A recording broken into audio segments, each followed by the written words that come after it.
সালটা ছিল 1999।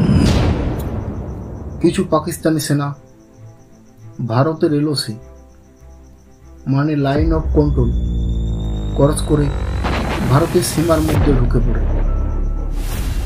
এবং ভারতীয় সেনারা খুবই বাহাদুরের সাথে রিটেলিয়েট করে এবং ভারত পাকিস্তানের মধ্যে যুদ্ধ বেঁধে যায়। এই যুদ্ধকে ইতিহাসের পাতায় কার্গিল যুদ্ধ নামে গণ্য করা হয়। Kargil War of 1999. This place became the center of much international intrigue and war between India and Pakistan. এই সময় ভারতের প্রধানমন্ত্রী ছিলেন অটল বিহারী বাজপেয়ী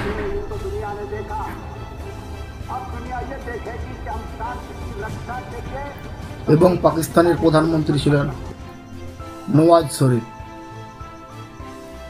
কার্গিল যুদ্ধের হিরো বলা হয় ক্যাপ্টেন বিক্রম ভত্রা স্যারকে, যাকে মরণোত্তর পরমবীর চক্র দেওয়া হয়।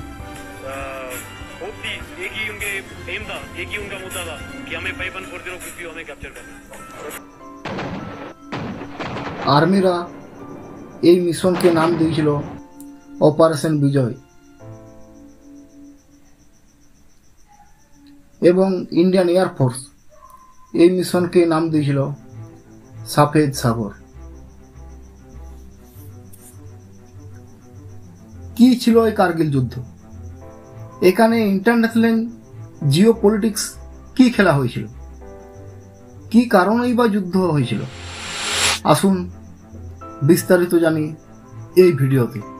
3 মে 1999 বাল্টিক রিজিয়নের একটি ছোট্ট গ্রামের একজন মানুষ, যার নাম ছিল তাসি নামগাইল, সে তার গৃহপালিত পশুকে হারিয়ে ফেলে এবং পশুটিকে খুঁজতে খুঁজতে সে একটি পাহাড়ের দিকে যায় এবং দূরবীন নিয়ে দেখে কিছু মানুষ হাতিয়ার নিয়ে বাংকার তৈরি করে সেখানে বসে আছে।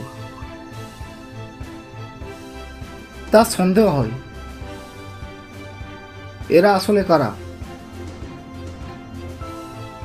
এবং সে ইন্ডিয়ার আর্মির কাছে খবর নিয়ে আসে এবং ইন্ডিয়ান আর্মি চেক করলে জানতে পারে খবরটি সত্য। পাকিস্তানি আর্মির মূল লক্ষ্য ছিল ন্যাশনাল হাইওয়ে NH-1কে ব্লক করা। এই NH-1 ব্লক করলে কাশ্মীর ও লাদাখের মধ্যে যোগাযোগ বিচ্ছিন্ন করা যেত। পাকিস্তানি আর্মিরা 130টি বেশি পোস্ট তৈরি করে রেখেছিল, যেটি ছিল সিমলা চুক্তির লঙ্ঘন করা। এর ঠিক কয়েক মাস আগে ভারতের প্রধানমন্ত্রী অটল বিহারী বাজপেয়ী পাকিস্তানে সফর করেন এবং সেই সময় পাকিস্তানের প্রধানমন্ত্রী ছিল নওয়াজ শরীফ এবং তাদের মধ্যে একটি চুক্তি হয়। এই চুক্তিতে ছিল যে লাইন অফ কন্ট্রোল কোনো দেশ ক্রস করবে না। এর ঠিক 3 মাস পরই যুদ্ধ বেঁধে যায়। আসলে কি কারণে হয়েছিল? এর পিছনে কি কোনো বড় ষড়যন্ত্র ছিল? এরপর কি হয়েছিল পুরোপুরি জানুন। এই যুদ্ধে পাকিস্তানি সেনারা গুরুত্বপূর্ণ জায়গাগুলি কবজা করে রেখেছিল। তারা ছিল ঠিক পাহাড়ের উপরে। এর মধ্যে সবচেয়ে গুরুত্বপূর্ণ জায়গাটি ছিল দ্রাস, কাসবার, মুস্কোই। কার্গিল যুদ্ধের যেটি সবচেয়ে গুরুত্বপূর্ণ জায়গা সেটি হল টোলোলিং।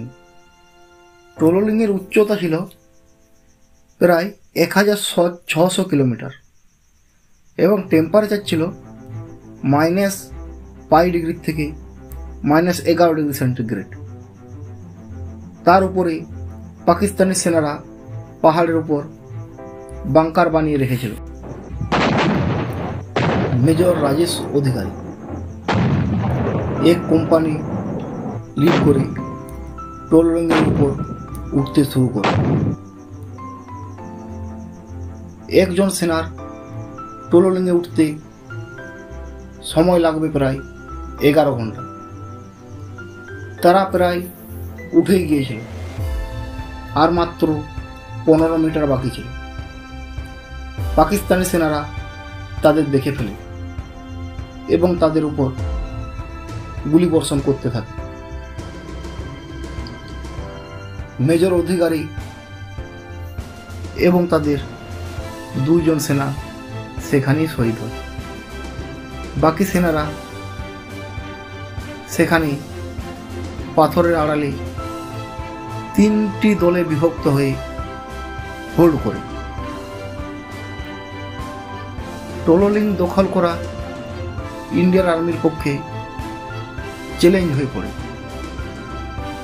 সেই সময় কর্নেল রবীন্দ্রনাথ প্রায় 90 জন সেনাকে নিয়ে একটি টিম গঠন করে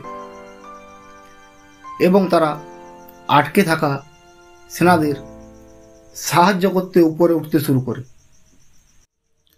12 জনের একটি টিম সেই সেনাদের কাছে পৌঁছাতে সফল হয়। এরপর প্রায় 4 ঘন্টা ধরে ইন্ডিয়ান আর্মি হেভি ফায়ারিং শুরু করে এবং সেখানে পরিকল্পনা করা হয় 3টি টিম গঠন করা হবে। একটি টিম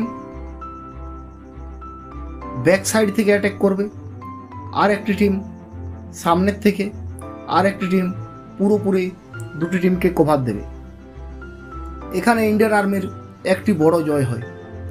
পাকিস্তানি সেনাকে টোলোলিং থেকে হাঁটিয়ে দেয় এবং ইন্ডিয়ান আর্মি একটি সাফল্য পায়। এর ঠিক 1.6 কিলোমিটার দূরে টোলোলিংয়ের পাশে আর একটি গুরুত্বপূর্ণ পয়েন্ট ছিল, পয়েন্ট 5140। সেখানে পাকিস্তানি সেনারাও কবজা করে রেখেছিল। টোলোলিং এবং 5140-র মধ্যে আরও 10টি হান্স ছিল। সেই সব জায়গাগুলিও ইন্ডিয়ান আর্মি বীরত্বের সাথে জয় করে। 5140-কে ক্যাপচার করার দায়িত্ব দেওয়া হয় যোগেশ কুমার যোশীকে। এরপর সেনারা 2টি গ্রুপে বিভক্ত হয়ে যায়। 2টি আলাদা আলাদা গ্রুপ 2টি আলাদা আলাদা জায়গা থেকে অ্যাটাক করবে। একটি গ্রুপের নেতৃত্ব দিচ্ছিল সন্দীপ সিং জাসওয়াল, আর একটি গ্রুপের লিড করছিল লেফটেন্যান্ট বিক্রম ভত্রা, যার কোড নেম ছিল শেরশাহ। 2 জন লেফটেন্যান্টকে সাকসেস সিগন্যাল চুজ করতে বলা হয়। লেফটেন্যান্ট সঞ্জীব চুজ করেছিল ও ইয়া এবং লেফটেন্যান্ট বিক্রম ভত্রা চুজ করেছিল ও দিল মাগে। We had already decided our success signal before advancing for the attack, and it was like Bravo Company's success signal OAIA, and which was passed to our CEO Colonel Joshi on the radio set. And after the another bunker was captured. 20 June ভোরের দিকে তারা পাহাড়ে চড়তে শুরু করে এবং success হয় এবং তারা একে অপরকে সিগন্যাল দেয়। এই মিশন সাকসেস করার পর লেফটেন্যান্ট বিক্রম স্যারকে ক্যাপ্টেন পদ দেওয়া হয়। এরপর আরও একটি বড় গুরুত্বপূর্ণ জায়গা ছিল টাইগার হিল। টাইগার হিলের মিশন এতটা সোজা ছিল না, সেই কারণে সেনারা ডিসাইড করে তারা পাহাড়ে চড়ে এই মিশন সাকসেস করবে এবং মাউন্টেন ইকুইপমেন্ট ব্যবহার করবে। 22 জনের একটি দল গঠন করা হয়। এরা টাইগার হিলের অর্ধেকটা পৌঁছেছিল। তার মধ্যে পাকিস্তানি সেনারা বুঝতে পারে এবং তাদের উপর গুলি বর্ষণ করতে থাকে। এখানে 3 জন শহীদ হয়। এদের মধ্যে আর একজন ছিল গ্রেনেডিয়ার যোগিন্দর সিং। গুলি বর্ষণের মধ্যেও সে পাহাড়ে উঠতে থাকে এবং একটি পাকিস্তানি সেনা বাংকার সে উড়িয়ে দেয়। তার গায়ে 3টি বুলেট লাগে। সে তা পরোয়া না করে উপরে উঠতে থাকে। তার সাথীরা তাকে দেখে অনুপ্রাণিত হয় এবং সকলে মিলে পাকিস্তানের আরও একটি বাংকার পুরোপুরি উড়িয়ে দেয়। গ্রেনেডিয়ার যোগিন্দর সিং গুলি লাগা সত্ত্বেও বেঁচে যায় এবং একটি বড় জয় হাসিল করে। অন্যদিকে আরও একটি মিশন চলছিল, যার নেতৃত্ব দিচ্ছিল ক্যাপ্টেন বিক্রম ভোত্রা। পয়েন্ট 4876। এই মিশনে আরেকজন সাথে ছিল লেফটেন্যান্ট অনুজ। তারা বাহাদুরির সাথে দুশ্মনদের পিছনে হাঁটতে বাধ্য করে এবং একটি বড় জয় ছিনিয়ে নিয়ে আসে। তারিখটি ছিল 8 জুলাই। তাদের মিশন পুরোপুরিভাবে সাকসেস হয়ে গিয়েছিল। কিন্তু যেসব পাকিস্তানি সেনারা পিছু হাঁটছিল তাদের মধ্যে একজন ফায়ারিং করে এবং বিক্রম ভোত্রা স্যারের গায়ে লাগে এবং সেখানেই শহীদ হয়। ইন্ডিয়ান আর্মি একটি বড় জয় পেয়েছিল ঠিকই, কিন্তু 2 জন বাহাদুর সেনাকে এখানেই হারাতে হয়েছিল, লেফটেন্যান্ট অনুজ এবং ক্যাপ্টেন বিক্রম ভোত্রা স্যারকে। 11 জুলাই থেকে পাকিস্তানি সেনারা পুরোপুরি পিছু হাঁটতে শুরু করে এবং ইন্ডিয়ান আর্মির দখলে সম্পূর্ণ এরিয়া চলে আসে। 14 জুলাই প্রধানমন্ত্রী অটল বিহারী বাজপেয়ী মিশন সাকসেসের ডিক্লার দেয়। 26 জুলাই অফিসিয়ালভাবে কার্গিল যুদ্ধ শেষ হয়, আর এই 26 জুলাইকে বিজয় দিবস হিসেবে পালন করা হয়। ওভারঅল হিসাব করা হয় যে 527 জন ভারতীয় সেনা শহীদ হয়েছিল এই যুদ্ধে এবং ভারত পাকিস্তানের মধ্যে যে বন্ধুত্ব স্থাপনের একটি চেষ্টা করা হচ্ছিল সেটি এখানেই সম্পূর্ণ শেষ হয়। ভিডিওটি ভালো লাগলে লাইক সাবস্ক্রাইব করবেন। জয় হিন্দ।